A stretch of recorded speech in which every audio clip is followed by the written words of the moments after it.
Hello दोस्तों, welcome to my channel trade with Vijay channel में आपका स्वागत है। आज आपके सामने एक और सेक्टर के बारे में मैं डिस्कस करने वाला हूं।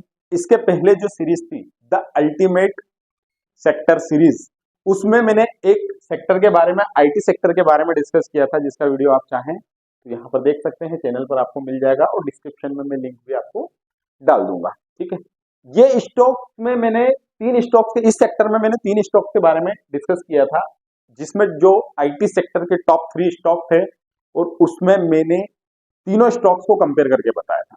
अब हम जिस सेक्टर के बात करने वाले हैं, उस सेक्टर की जो मार्केट कैप है वो 60 से 65 बिलियन वर्तमान में 2024 में उसका मार्केट कैप है। इस सेक्टर का स्टॉक आपको 2025 में इतना अच्छा रिटर्न देगा अगर आप सेक्टर वाइज इन्वेस्ट करते हैं, तो आपके फंड को आपको पार्शियल इसमें रखना है। ठीक है, अब हम देर ना करते हुए उस सेक्टर के बारे में जान लेते हैं और इस वीडियो के एंड में मैं आपको फिल्टर करके बताऊंगा कि आपके पोर्टफोलियो में इस सेक्टर का कौन सा स्टॉक होना चाहिए। तो वीडियो को पूरा देखिएगा, हम हमारे टॉपिक पे आते हैं और बहुत जल्द मैं आपको सारी चीजें आपके सामने प्रेजेंट करता हूं। हमारा जो सेक्टर है वो फार्मा सेक्टर है। फार्मा सेक्टर के बारे में हम बात करने वाले हैं। 2025 में आपके पोर्टफोलियो में कौन सा स्टॉक फार्मा सेक्टर का होना चाहिए, किन किन टॉपिक्स पे हम बात करने वाले हैं वो मैं आपको आज बता देता हूं। हम इन मेन टॉपिक्स पे बात करने वाले हैं।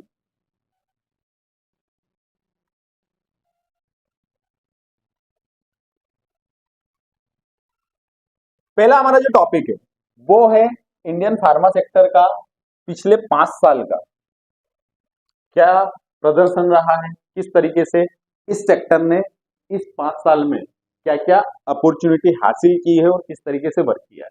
सेकंड, हमारा जो सेक्टर है वो ग्लोबल मार्केट में जो फार्मा सेक्टर है उसकी क्या स्थिति रही है, मतलब ग्लोबली इस सेक्टर का क्या परफॉर्मेंस रहा है, उस पर भी हम बात करेंगे। कारण क्या होता है कि अगर हम किसी सेक्टर के बारे में बात कर रहे हैं तो वो इंटरनेशनल में जिस तरीके से परफॉर्म करेगा, इंटरनेशनल लेवल पर ग्लोबली जिस तरीके से परफॉर्म करेगा, उसकी ग्रोथ के चांसेस उतने ज्यादा होते हैं। इस चीज का ध्यान रखिएगा। थर्ड, जो मैंने आपको वीडियो के स्टार्टिंग में ही बताया था कि हम फार्मा सेक्टर के टॉप 3 स्टॉक्स पे हम बात करने वाले हैं, उसमें भी लास्ट में मैं आपको फिल्टर करके एक ऐसा स्टॉक बताऊंगा जिसमें आपको बहुत सारी चीजें देखने को भी मिलेगी और सीखने को भी मिलेगी। ठीक है, अब हम आ जाते हैं, देर ना करते हुए। मैंने सारा वीडियो का जो फॉर्मेट है डिजाइन करके रखा हुआ, मैं स्टेप बाय स्टेप आपको बता दूंगा। हम जो हमारा पहला पॉइंट था, पिछले 5 साल का जो प्रदर्शन रहा है फार्मा सेक्टर का, उस पर हम बात कर लेते हैं। 2020-21 में कोविड के कारण जो मेडिसिन की बहुत ज्यादा किल्लत थी और मेडिसिन के लिए बहुत ज्यादा दिक्कत हो रही थी ग्लोबल लेवल पे, तो उसके कारण 2020-21 में काफी ग्रोथ हमारे फार्मा सेक्टर को मिली थी। 21 में थोड़ा सा सप्लाई चेन और इनके कारण प्रॉब्लम क्रिएट हुआ था, जिससे मार्केट का जो मूवमेंट था वो साइडवेज रहा था। ठीक है, और यहाँ पर 22-23 में जो जेनेरिक दवाइयां हैं, जो एपीआई प्रोडक्शन में सुधार आया था, काफी कुछ इसमें सुधार आने के कारण भी इसमें 22-23 में ग्रोथ हमें देखने को मिली है। अब एक चीज और बहुत इंपॉर्टेंट है इस सेक्टर की, जो 23-24 इसका रनिंग ईयर था, उस टाइम पे ग्लोबली जो मंदी थी, मतलब कि इंटरनेशनल में जो ग्लोबली मंदी थी, उस सेक्टर उस टाइम पे भी फार्मा सेक्टर अच्छा परफॉर्म करता हुआ आया। इतना डाउनफॉल हमें देखने को यहां पर नहीं मिला। अब यहां पर क्या हुआ कि 2024-25 की हम बात ना करते हुए फिर भी एक चीज देख लेते हैं कि जो एपीआई और बायोलॉजिक्स दवाइयां हैं उनमें इसमें काफी कुछ अभी आगे ग्रोथ देखना बाकी है। इस चीज का ध्यान रखिएगा, ये सेक्टर काफी अच्छा है। तो इसमें अब हम आते हैं हमारे नेक्स्ट टॉपिक पे। इसका जो मार्केट कैप रहा है, पिछले 5 साल का जो मार्केट कैप रहा है वो क्या रहा है, उस पर हम बात कर लेते हैं। 2020 में 13 लाख करोड़ का मार्केट कैप था, 2021 में 14 लाख करोड़ का, 22 में लगभग लगभग 16 लाख करोड़ का मार्केट कैप रहा है, 23 में 17 लाख करोड़ का, और अभी 24 में अभी मार्केट कैप जो देखा जाए तो वो 18 लाख करोड़ के अराउंड है। मार्केट कैप, मार्केट की सिचुएशन अप एंड डाउन के हिसाब से चेंज होता रहता है, तो ये एक्चुअल फिक्स नहीं है, बट इसमें धीरे धीरे अगर आप देखेंगे आपको ग्रोथ ही देखने को मिलेगी। ठीक है, अब ये हमारा हो गया टॉपिक। आगे हम बात कर लेते हैं कि जो भारतीय फार्मा सेक्टर है, जो इंडियन स्टॉक्स हैं फार्मा सेक्टर के, उनका इंटरनेशनल लेवल पे किस किस तरीके से वो काम कर रहे हैं और किस तरीके से उनका अभी तक का परफॉर्मेंस रहा है, और वर्तमान का, ये हम अभी करंट डाटा वर्तमान का ही आपके सामने शेयर कर रहे हैं। 20% जो जेनेरिक दवाइयां हैं उसकी आपूर्ति करती है कौन? भारतीय। ग्लोबली, ग्लोबली 20%, मतलब मान के चलिए 100% में से पूरे इंटरनेशनल मार्केट में 20% जेनेरिक दवाइयों का सप्लाई भारत से होता है। ठीक है, सेकंड हम बात कर लेते हैं जो वैक्सीन उत्पादन है, जो एपीआई की हमने जिसके बारे में डिस्कस किया था, वो 60 से 70% जो है वैक्सीन निर्यात करती है भारत।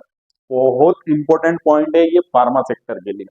उसके बाद में जो चीन की एपीआई, दूसरा जो मतलब आप एक चीज समझिए कि चीन जो है वो फर्स्ट नंबर पर है ग्लोबली मार्केट में एपीआई दवाइयों का निर्यात करने पे। सेकंड नंबर पे हमारा इंडिया आता है इंटरनेशनल लेवल पे। तो ये भी बहुत अच्छा पॉइंट है। धीरे धीरे अगर मान के चलिए कि अगर टॉप 10 में अगर हम सेकंड नंबर पे हैं फार्मा सेक्टर में, तो बहुत अच्छा हमारे लिए ये एक सिग्नल है। अब अमेरिका में फार्मा सेक्टर के जो है लगभग लगभग 40% मार्केट अमेरिका में फार्मा सेक्टर का, जो इंडियन इंडियन फार्मा सेक्टर है वो कैप्चर करके रखा हुआ था। वहीं यूरोप में भी काफी कुछ इनमें कैंसर की और इनकी जो दवाइयां हैं वो निर्यात यहाँ से करते हैं। अब इसके अलावा अमेरिका की बात हो गई, यूरोप की बात हो गई, और अफ्रीका और लैटिन अमेरिका में भी यहाँ के प्रोडक्ट सप्लाई होते हैं।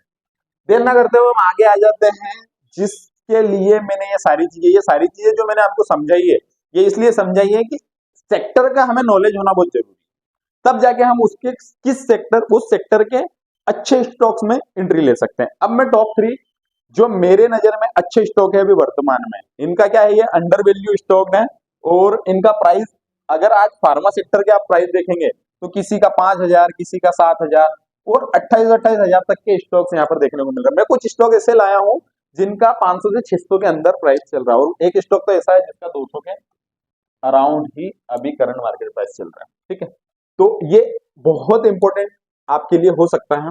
अब इसमें हम बात कर लेते हैं कौन सा स्टॉक है। मैं बात कर रहा हूं बायोकॉन की, सिक्वेंट, साइंटिफिकेस और लॉरस लैब। ठीक है, 2020 में इसका क्या परफॉर्मेंस रहा है? नेट प्रॉफिट जो रहा है 1539 करोड़ का नेट प्रॉफिट हमारा बायोकॉन का रहा है। सिक्वेंट का हमारा 74 करोड़ का हमें देखने को मिल रहा है, और वहीं अगर लॉरेस लैब की बात करें तो 418 करोड़ के हमारे उसमें नेट प्रॉफिट है। इसी तरीके से अगर हम देखते हैं तो साल दर साल यहां पर प्रॉफिट बढ़ता हुआ हमें नजर आ रहा है, किनका?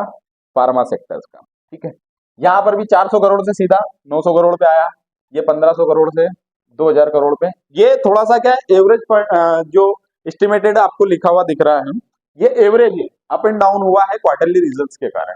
तो यहां पर जो ये स्टॉक्स हैं ये काफी हेल्पफुल हो सकते हैं आपके लिए, कि आपको फार्मा सेक्टर में इन तीनों स्टॉक्स पे नजर रखनी चाहिए।